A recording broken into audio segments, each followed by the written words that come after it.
Selamat pagi anak-anak, berjumpa kembali kita dalam pembelajaran tematik tema B, subtema kedua, pembelajaran hari kedua, energi air.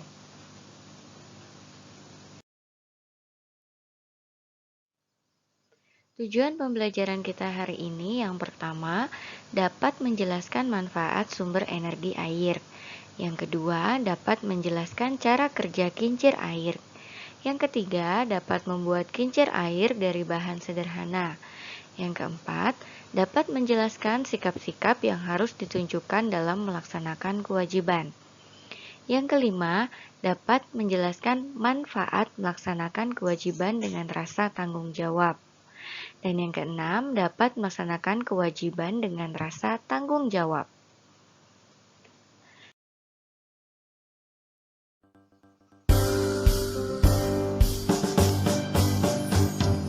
Memandang alam dari atas bukit, sejauh pandangku lepaskan.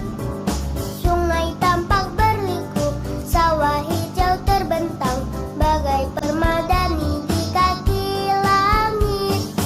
Gunung menjulang, berpayung awan, oh indah pemandangan. Oh indah pemandangan. Memandang alam dari atas bukit, sejauh pandangku lepaskan. Sungai tampak berliku, sawah hijau terbentang, bagai permadani di kaki langit. Gunung menjulang, berpayung awan, oh indah pemandangan. Oh indah pemandangan.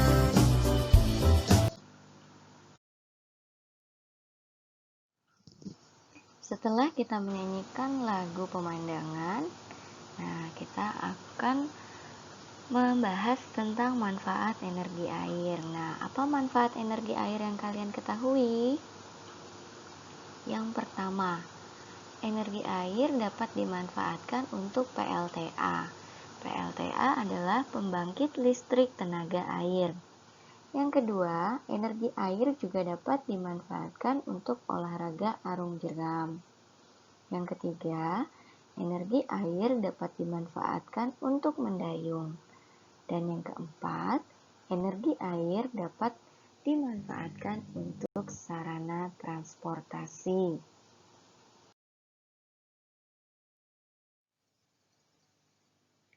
Perhatikan gambar di bawah ini. Ini gambar apa ya? Ya, ini adalah kincir air.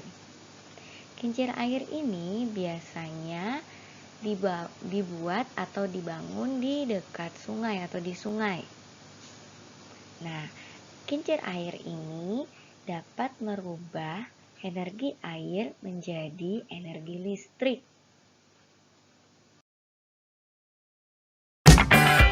Pembangkit listrik tenaga air atau PLT adalah suatu sistem pembangkit energi listrik dengan cara memanfaatkan aliran dari air yang kemudian diubah menjadi energi listrik melalui putaran turbin dan generator. Sistem yang sangat sederhana dan yang paling penting adalah ramah lingkungan. 4 komponen utama dari PLTA adalah waduk atau bendungan, saluran pelimpah atau pembawa air, dum sentral atau powerhouse, dan unit transmisi yang mengalirkan produksi listrik ke konsumen. Bentuk utama dari pembangkit listrik jenis ini adalah motor yang dihubungkan ke turbin yang digerakkan oleh tenaga kinetik dari air. Pembangkit listrik tenaga air bekerja dengan cara mengubah energi potensial air dari bendungan atau air terjun menjadi energi mekanik dengan bantuan turbin air. Dan dari energi mekanik diubah menjadi energi listrik dengan bantuan generator. Bendungan berfungsi menaikkan permukaan air untuk menciptakan tinggi jatuh air. Selain menyimpan air, bendungan juga dibangun dengan tujuan untuk menyimpan energi.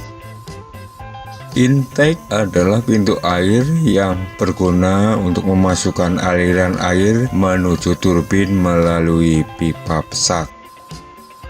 Pipa pesat adalah saluran pipa air yang menuju ke turbin. Nah, di dalam pipa ini tekanan air akan naik. Turbin berfungsi untuk mengubah energi potensial menjadi energi mekanik.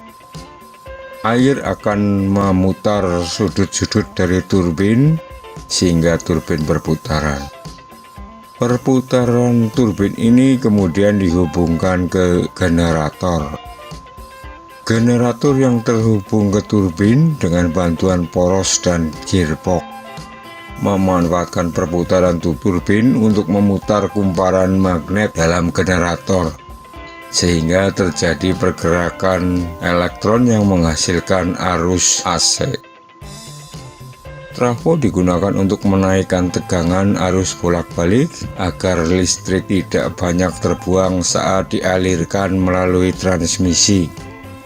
Trafo yang digunakan pada bagian ini adalah trafo step up. Transmisi berguna untuk mengalirkan listrik dari PLTA ke rumah-rumah atau industri. Sebelum listrik dipakai oleh rumah atau industri, tegangannya diturunkan lagi dengan trafo step down. Beberapa keuntungan yang diperoleh dari pembangkit listrik tenaga air adalah antara lain sebagai berikut. Dibandingkan dengan pembangkit listrik jenis yang lain, PLTA ini cukup murah karena menggunakan energi alam. PLTA juga tidak menimbulkan pencemaran. PLTA dapat dipadukan dengan program lainnya seperti irigasi dan perikanan. PLTA juga dapat mendorong masyarakat agar dapat menjaga kelestarian hutan dan ketersediaan air juga terjamin.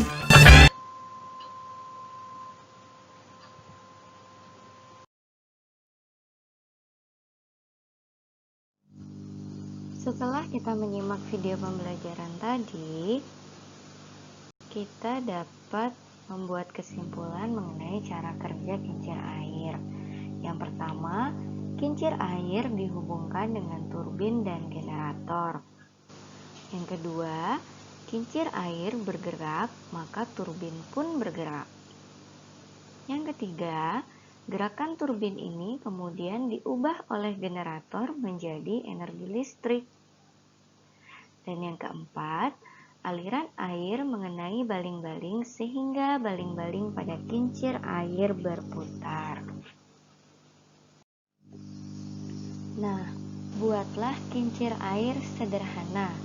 Lihat buku tematik kalian halaman 64 sampai 66. Perhatikan bahan dan alat yang harus disediakan. Di sana sudah dituliskan langkah kerja atau cara membuat kincir air sederhana dari sendal bekas, sendok plastik, tusuk sate, dan botol plastik. Nah, kalian kerjakan, boleh dibantu oleh orang tua kalian ya. Jangan lupa tugas ini nanti difoto dan diupload di Google Classroom. Pengumpulan tugas nanti paling lambat hari Jumat tanggal 28 Agustus 2020.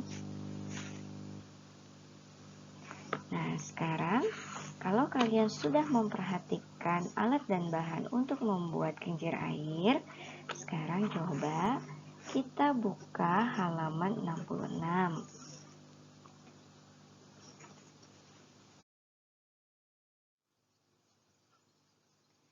Tentunya kalian sudah tahu apa itu kewajiban. Ya, kewajiban adalah suatu hal yang harus dilaksanakan atau dilakukan. Nah, sikap apa ya yang harus ditunjukkan dalam melaksanakan kewajiban? Yang pertama, sikap bertanggung jawab. Yang kedua, sikap peduli. Yang ketiga, sikap ikhlas. Melaksanakan kewajiban dengan penuh tanggung jawab, ikhlas, senang hati, dan peduli menunjukkan pengamalan Pancasila, yaitu sila kelima. Ayo, apa bunyi sila kelima?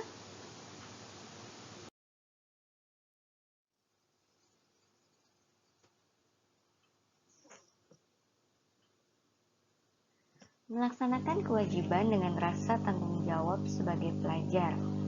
Manfaatnya adalah: yang pertama, kalian menjadi lebih pandai. Yang kedua, belajar hidup hemat. Banyak di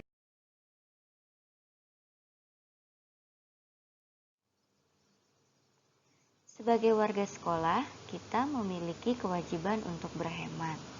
Misalnya, gimana ya caranya? Salah satunya adalah dengan misalnya mematikan lampu kelas ketika tidak digunakan. Nah, mungkin ada cara lain lagi bagaimana cara kita untuk berhemat di sekolah.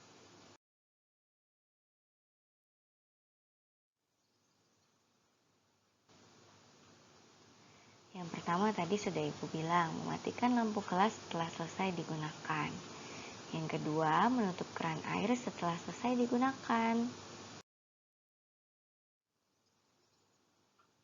Cara menghemat alat tulis. Nah, ini juga merupakan kewajiban kita loh di sekolah, yaitu dengan cara menghemat, salah satunya menghemat alat tulis. Menggunakan alat tulis dengan benar. Merawat buku dengan baik, misalnya disampul, tidak dirobek-robek, atau mencoret-coret buku. Demikian pembelajaran tematik hari ini. Jangan lupa ya, kalian kerjakan tugas kalian untuk membuat kincir air sederhana dari alat dan bahan yang sudah ditulis di dalam buku tematik kalian, halaman 64-66. Nanti hasilnya difoto dengan kalian ya. Jangan lupa diupload di